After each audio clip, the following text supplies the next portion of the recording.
Sveicināti! Pirms nepilnām 2 dienām valsts vidienē tika pamanīts pilnībā piedzēries liela izmēra mērkaķis.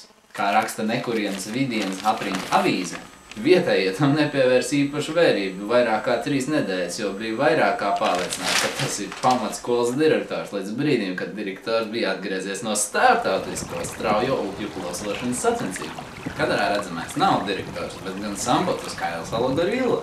Šādas gorillas ir reti sastopamas brīvā dabā. To pamata dzīvesvieta ir tālī austrumi. Reizēm tas var būt tik tālu kā 1 solis atpakaļ. Gorillas vidējais izmērs var svārstīties no 1,169 m līdz 170,2 m, un viņas svars var sasniegt līdz pat 20 litriem. Kā stāsta zvēru pasaules pētnieki, gorillu izsekojam jau kopš plašās Krievzemes robežas. Šeit mums izdevās pirmais kontakts ar leģendāro Sambotas gorillu. Diemžēl tikai uzskatām varam parādīt tikšanos, jo operators lietoja spēcīgu, relaksējošu, ezotērisku galvas ziedi un regulāri aizmirsta nospiest ieraksta pogu.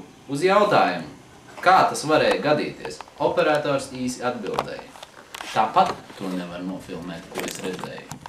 Vēlāk operators padalījās ar ziedi, un visai komandai, arī gorilla, sapratām, ka to pat tiešām nevar dokumentēt. Skati bija grandiozi.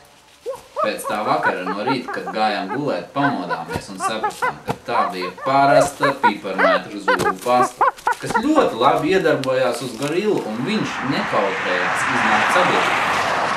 Pilnīgi skaidri un acīm redzami viņš izrādīja interesi par lielceļu un sabiedrisko transportu. Tiešu secinājumu mēs nespējam veikt, vai tā bija zieda, kas atvēra jaunas apziņas horizontus gorillam, gan mums, zvēru pasaules pētniekiem. Turpmāk mēs nodevāmies sevis izzināšanai, jo kā gan mēs vispār kaut ko varam zināt, kad mēs nezinām, kas mēs esam?